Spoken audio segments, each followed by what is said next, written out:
Hello, my name is Barbara Leland, and I am a certified holistic health coach in Huntington Beach.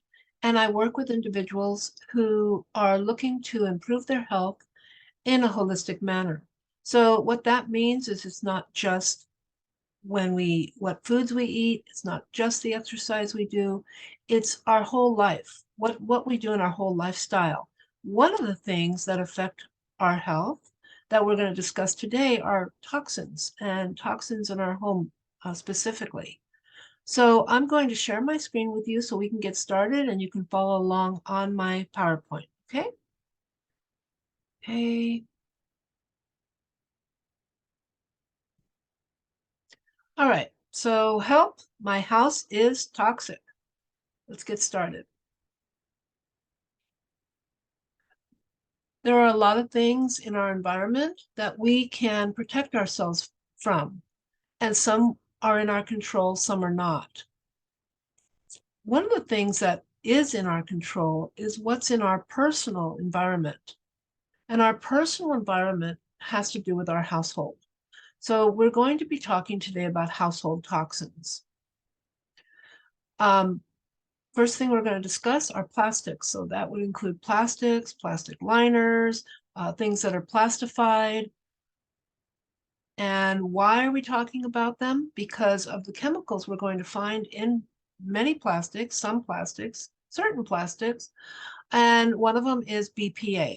And that is a chemical that is used in making plastics harder. So refillable water bottles, I'm not talking about the water bottles you get from the store with water in them. I'm talking about the refillable water bottles, that you take with you on a hike or whatever, made of plastic. Resins, so inside the cans, when we buy a canned good, there could be BPA in the coating of the can. Um, and Also in bottle tops, water bottle tops that we're putting our mouth on, right? Okay, so that's BPA.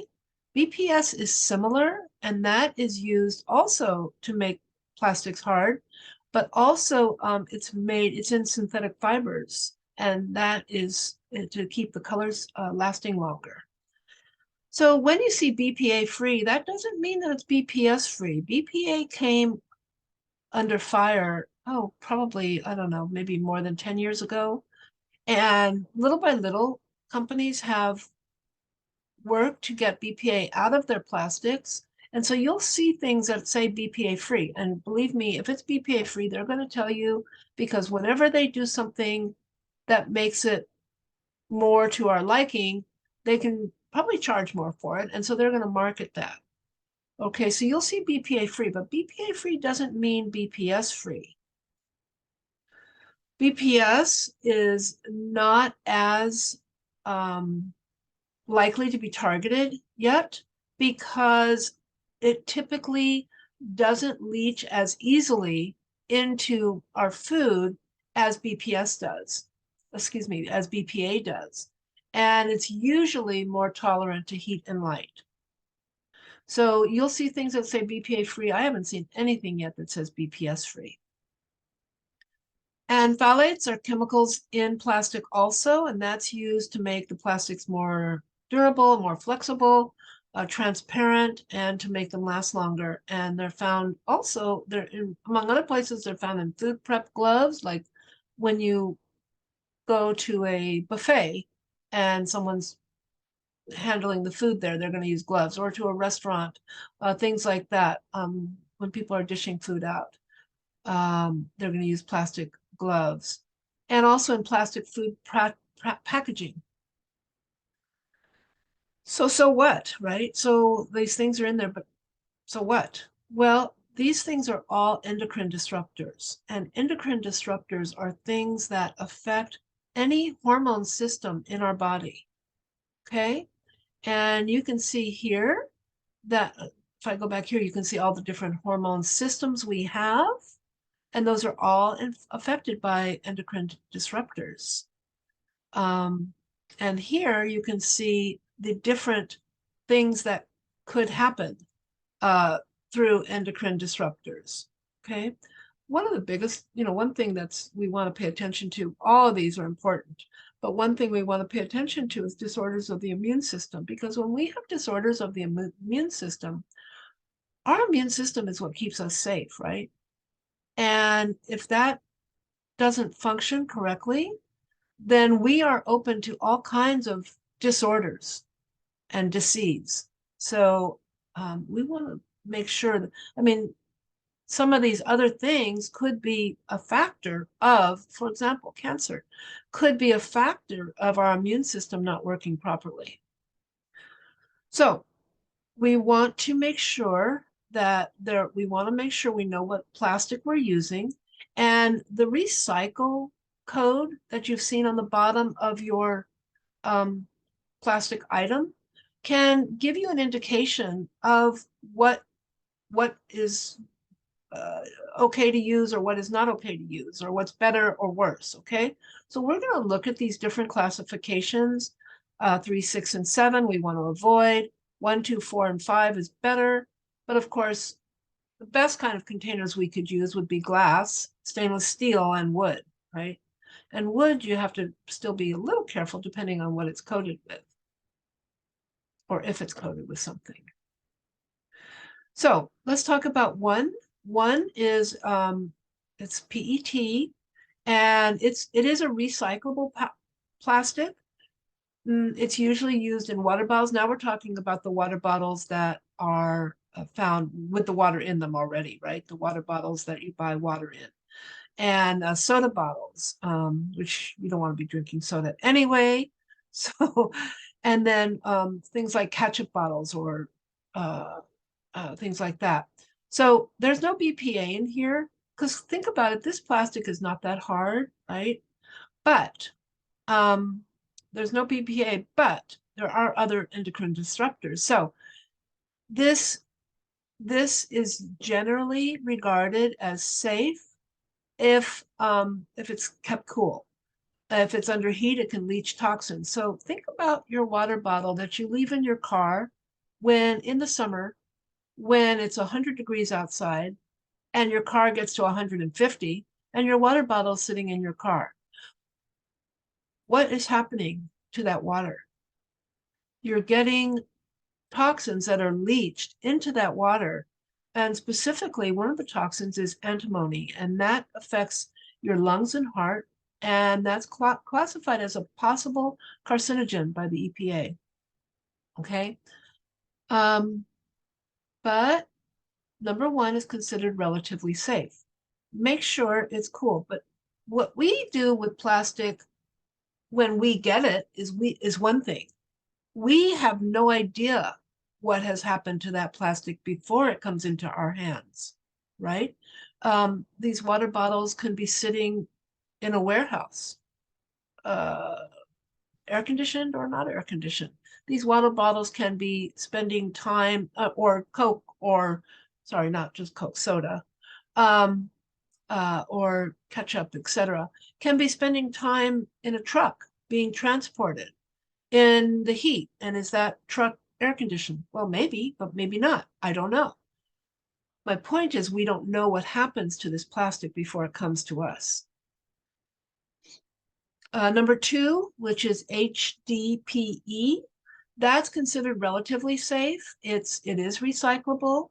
It's a hard plastic, but it's considered low risk because it's when it's not exposed to heat. And again, the things that are in it are milk, orange juice, probably not exposed to heat, right?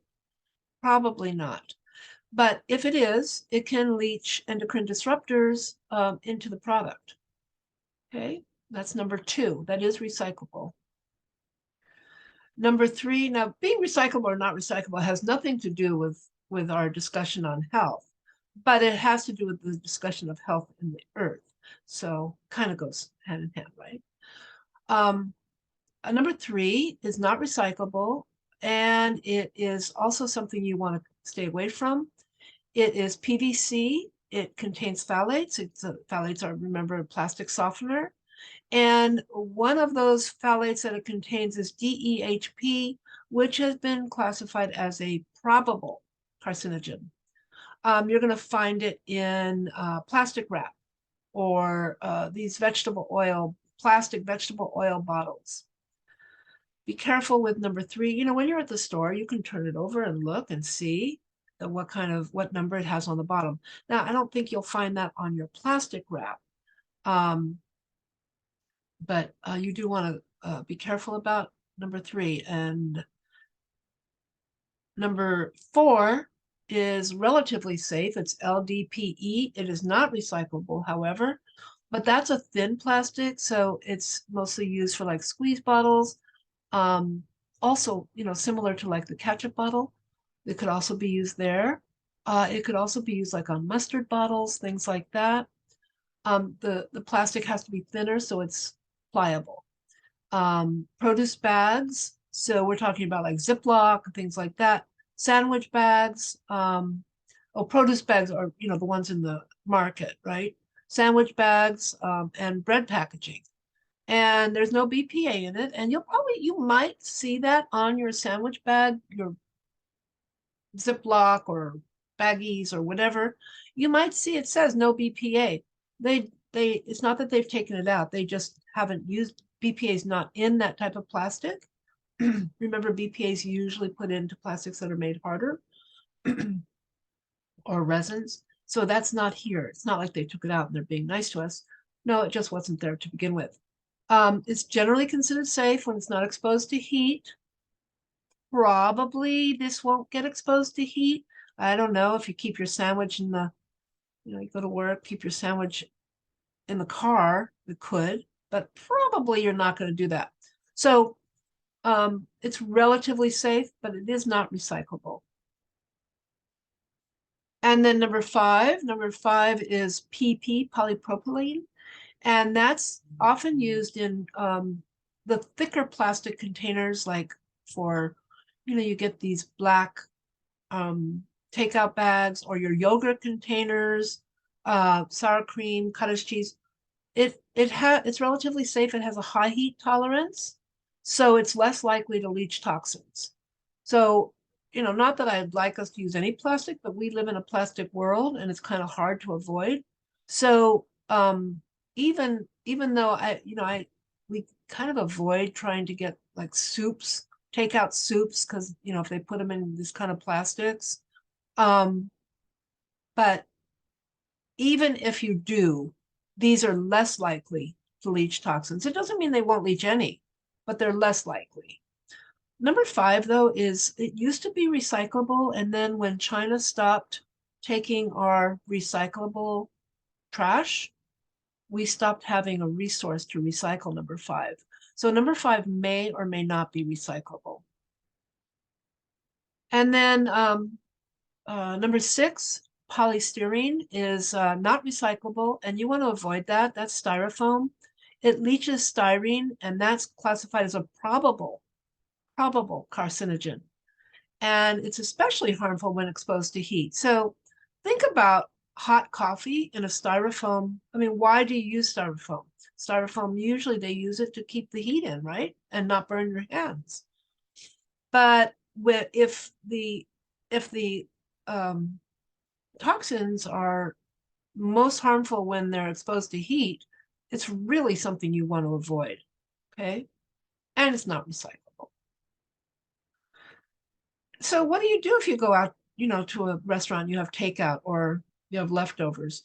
You know, they sell on Amazon, and I'm not promoting Amazon, I'm just saying, they do sell on Amazon containers that you can actually, I've even seen like fold down containers that you can actually put in your purse or whatever, take with you to a restaurant, so that if you, and it's going to be that you want it in silicone or a plastic that is not going to be dangerous, right? Because otherwise, what's the point? The best would be to take a glass container, but that can get bulky, I understand, or a cardboard or whatever. But then you have perhaps leakage. So they do have containers that can be taken with you. So if you have leftovers, and if you know that every time you go out to eat, which probably don't want to go out to eat that often, right? For health reasons, for budget reasons, it's so expensive now. But if you do go out to eat and you know I'm going to go out to eat and they're going to serve me way too much, which they usually do, and I'm going to take food home and it's not going to be just a salad, then you might want to consider getting some of these takeout containers that you can take with you. Okay, you might get some looks from the restaurant, but who cares? And then number seven is other plastics, and it's usually not recyclable plastics, and you want to avoid that. That's usually polycarbonate, and it's plastics that don't fall in the 1 to 6 category. It's not used as often as it used to be because of BPA regulations, but you may find it in cheaper plastic items. Like if you go to the place where you only spend $1, I don't want to say names, but they may have some cheaper, older items that have been sitting around that may be in this category. I've noticed that the containers that you buy, like if you're having company and then you want to send food home with people and you buy these containers to put the food in, I have been noticing that they are saying BPA free. So if you have old ones sitting around, they may not be BPA free. So you do want to be careful there. And then also on canned goods, remember I was talking about the resins that coat the inside of the can? That is generally they're getting away from it now. I know Trader Joe's, all of their canned goods, they do not include BPA. There are certain brands, and I'm drawing a blank right now, but there are certain brands that are BPA free, but it will say on the can if it's BPA free, because again, they can charge more because they're going to use it as a marketing. I don't want to say a marketing ploy because this is not a ploy. This is important, but they can use it as a marketing advantage. And so they will put on there if it's BPA free. So what do we do instead? We can't use plastic. You're telling me that I'm going to get sick.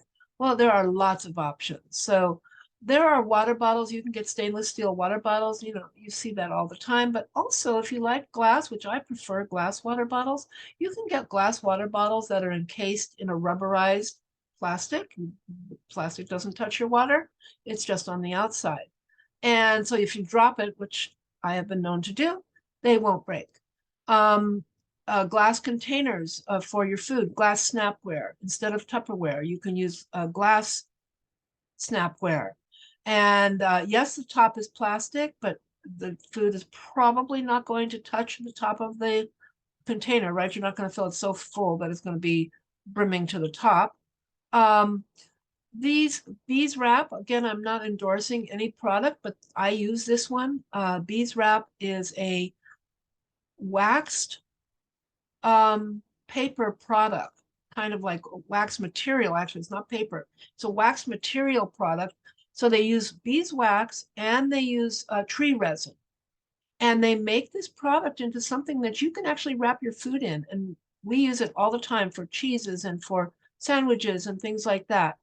They're not the cheapest on the block. I know Amazon has a lot of knockoffs from China. These are made in the USA. See the little flag. But there's a lot of knockoffs from China that may not, I haven't tried them, so I do not know. I've read some reviews about them and they said there's a funny smell and I don't know if they said taste, but they said there's a funny smell, probably from the resin. It depends on what kind of resin they're using, right? I've had good luck with bees wrap. I like that one. And then you can also get paper snack and sandwich bags and wrappers that you can keep your food in.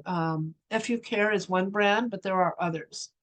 Okay, so those are things that we can do instead. And not only are we going to be helping our body, we're going to be helping the earth. So, and that's important because the earth supports our body, right?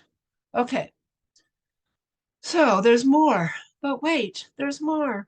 So we have something called PFAS.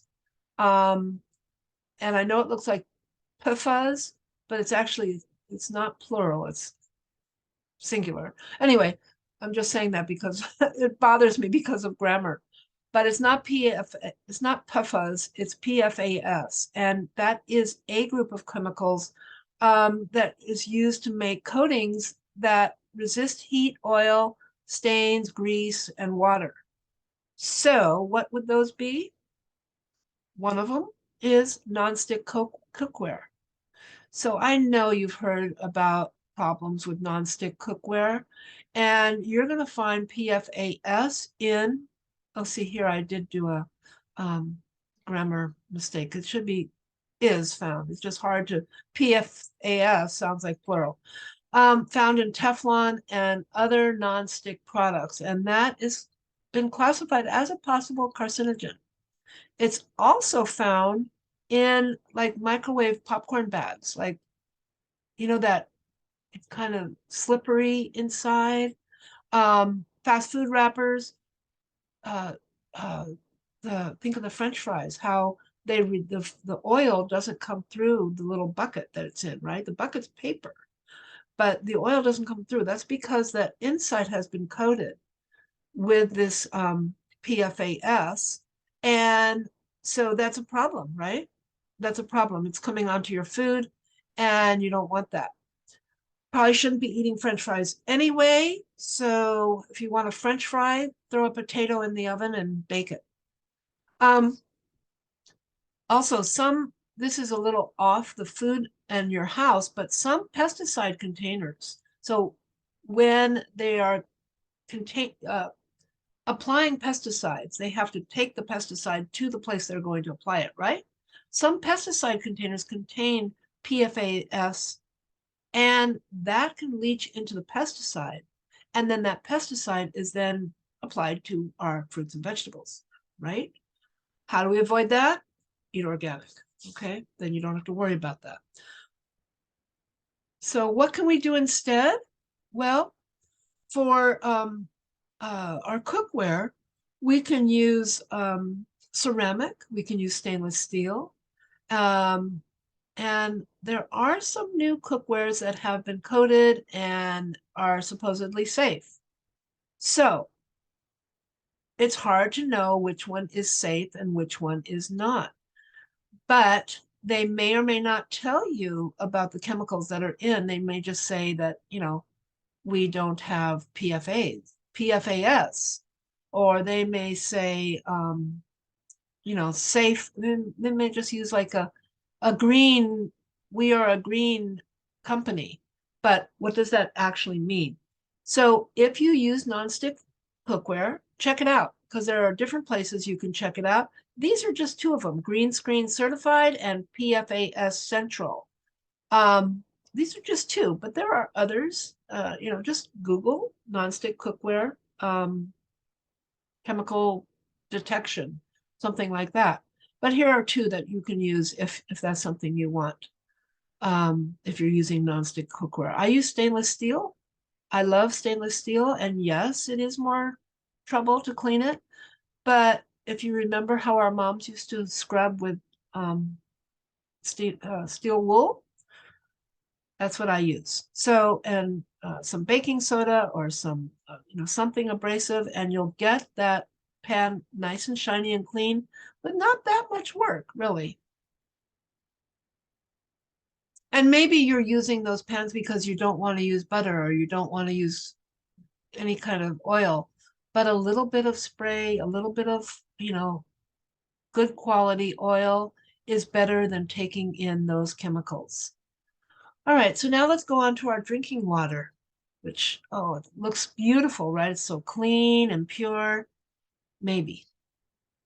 So some of the most important chemicals in our drinking water would be arsenic, fluoride, or nitrate. And then what we also have coming in our water, and I'm sure you've heard of this, that they've tested the water, they've tested the fish, pharmaceuticals, pesticides, and PFASs, and microplastics.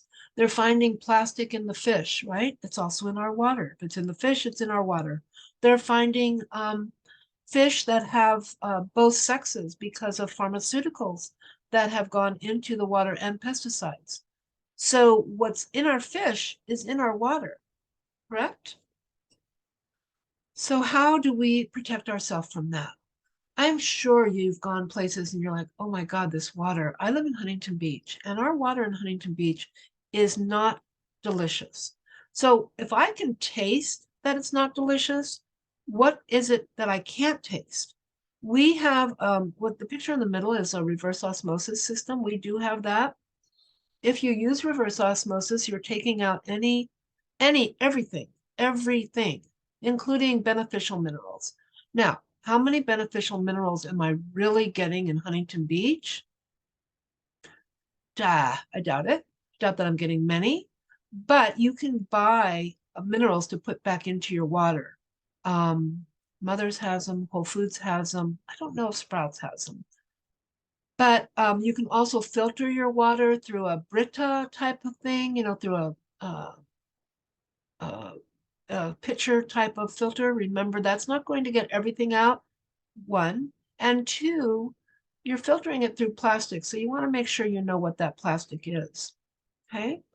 Then last, also you can get water at a water store. Now these containers look to me to be plastic.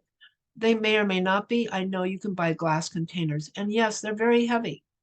But usually the water stores have carts that you can roll out to your car, put your water bottles on the cart, roll them into the water store, and get your clean water. Okay? Then you have to figure out how to get them up into your house. That's the only problem. And now let's talk about cleaning products, because we are not done with the toxins in our house. So there are chemicals in our cleaning products that are considered probable and possible carcinogens. They're neurotoxic, they're hormone disrupting chemicals. They cause eye, skin, and respiratory irritation, and they trigger asthma and allergy. Great, right? You're cleaning your house to make it nice and sparkly, and you're causing problems with your health. So we have so many products because they are so good at marketing, right? And they tell us how our house isn't clean enough if we don't have this product or that product or whatever. And we usually have 10 or 12 or more products to clean our house when we could really just be doing it with a couple of items, maybe some baking soda, some vinegar. You can get products that are clean, like 7th generation. Not that I'm trying to do a plug, but it's a cleaner. There are some situations in 7th generation even that I'm not that happy about. But you can look on, well, what we can do is use baking soda. We can use vinegar. We can use cleaner products that you do still have to check them out, because just because they say they're clean and just because they say they're natural doesn't necessarily mean they are. So a couple places that there's specifically EWG Environmental Working Group is the name of this company, ewg.org. And you can go to this website, and you can check out pesticides. So they are the people that do the Clean 15 and the Dirty Dozen. For organic foods, they are the people that do something with with a number of different products. And they also have for checking out your cleaning products. So go to their website, ewg.org, and then you can go to the different areas that you're looking for, to what you want to check out. Okay? And then we have toxins in our personal care products, in our shampoo, and our shaving cream, soaps, etc., lotions, perfumes. All these things all could contain toxins, right? So we want to make sure we wash our hands. We have been bombarded with hand washing products in the last 3 years, and especially with antimicrobial products such as antibacterial, antimicrobial things, kill the germs, kill the germs. Whereas we can kill the germs by washing our hands, and you've heard this, I'm sure, because when we use antimicrobial chemicals, they contain endocrine disruptors, and that can affect your thyroid and can cause liver toxicity. Believe me, for the first time in years, I started using, when you're at a place where you can't do anything about it and they have the hand sanitizer, I would start to use the hand sanitizer. Try, if you need to sanitize your hands, go into the bathroom and wash your hands with soap and water. That is the best thing you can use. If you cannot, then you have to do what you have to do, but try to do it with soap and water, preferably non-toxic soap. But if you're out in a bathroom in a public place, that probably isn't going to happen. Make sure your house is your sanctuary. So make sure that what you're using in your home is as clean and as toxin-free as you can get. Because when you're out in the world, you're not going to have that option all the time.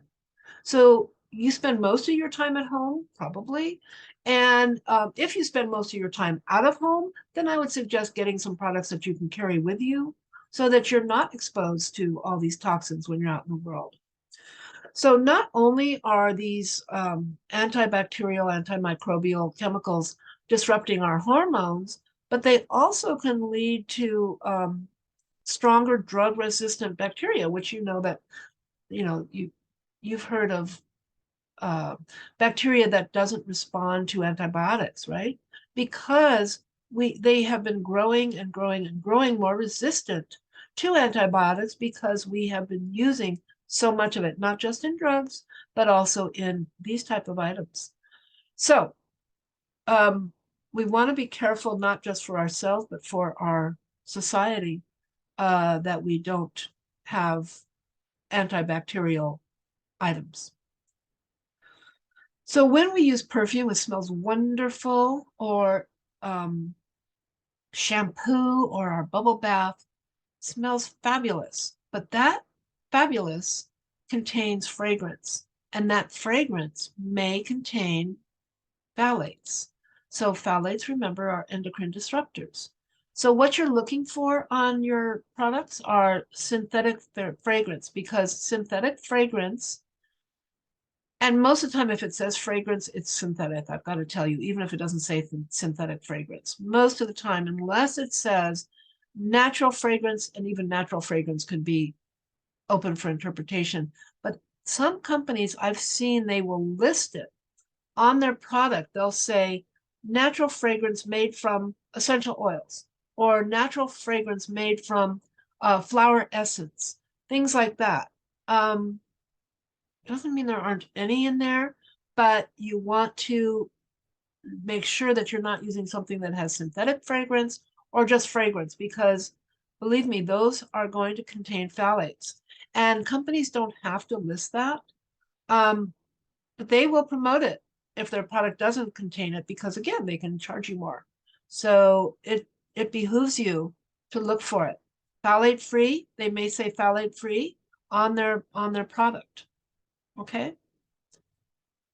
And then parabens. So those are preservatives. And when we have cosmetic products, that they can go bad. And I know people have had situations where they've used some certain cosmetic products, especially eye products, where they've gotten eye infections from using those products because, yeah, they were natural and they didn't have the preservatives and they kept them too long.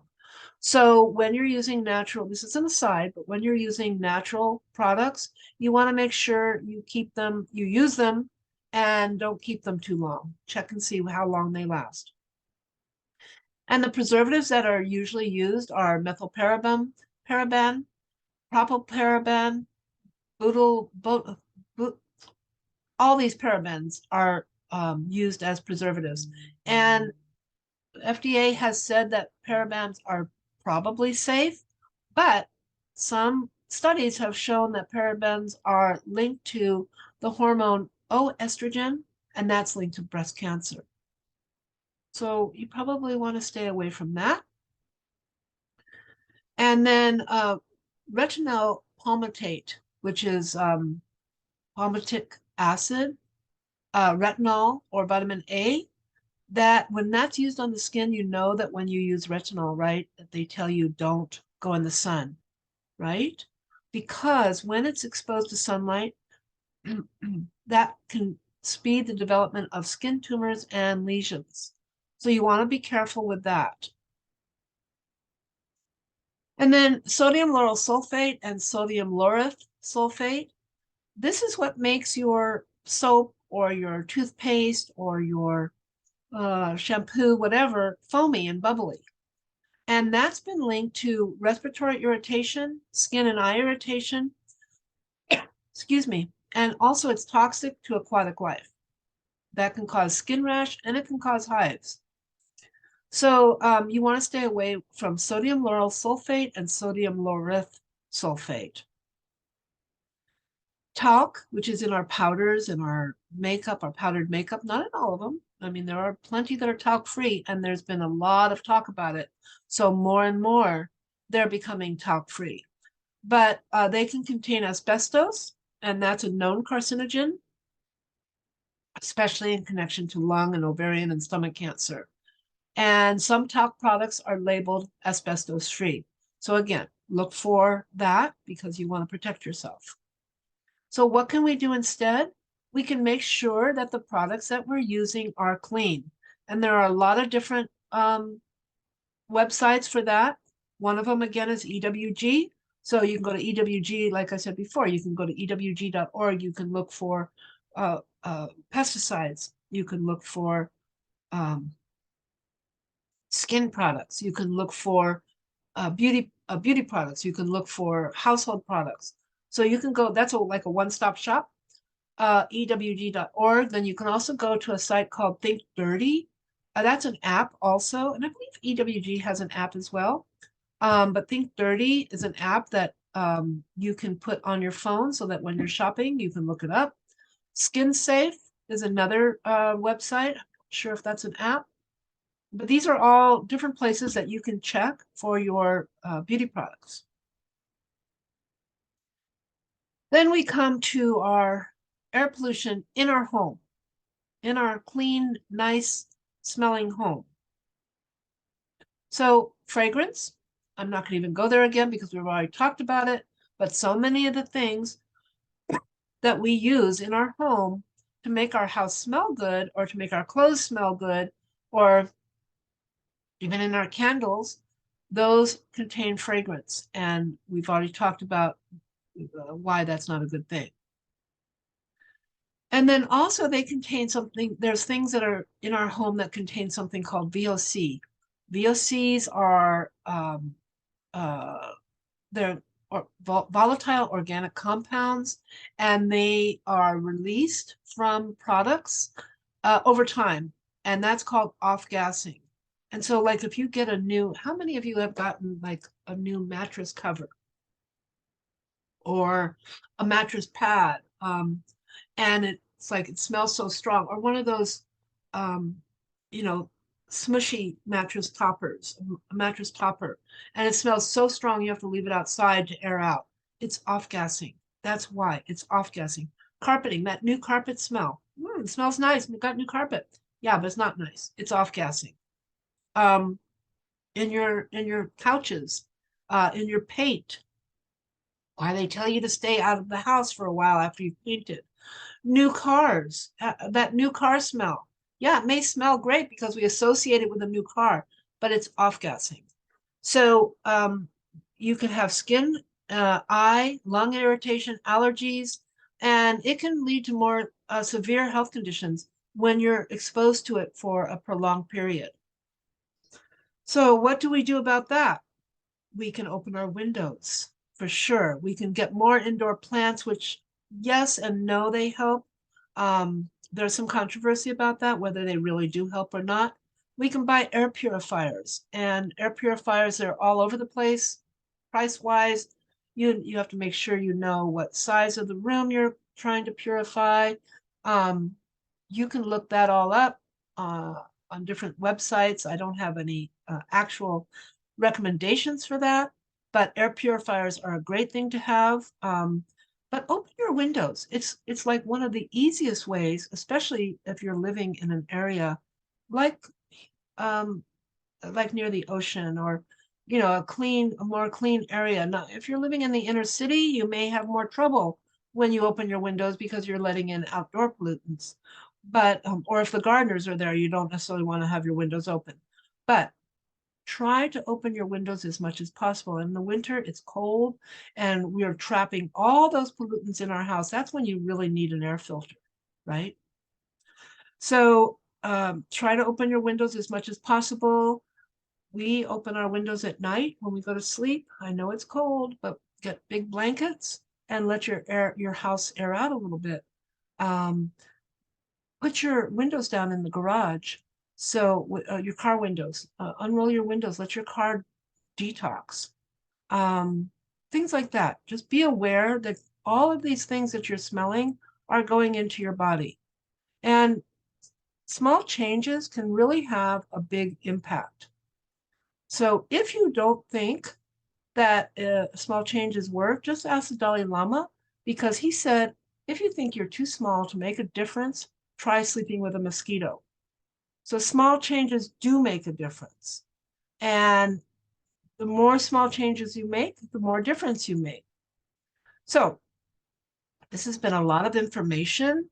And if you have questions, please don't hesitate to send me an email at 2life-2health@hotmail.com. And please visit me on my website at www.2life-2health.com. And I'm going to stop sharing so that I can say goodbye. So thank you for watching. And again, if you have any questions, just please reach out and I'm happy to help you. Okay, it's been nice talking to you, and I will see you again. Thanks.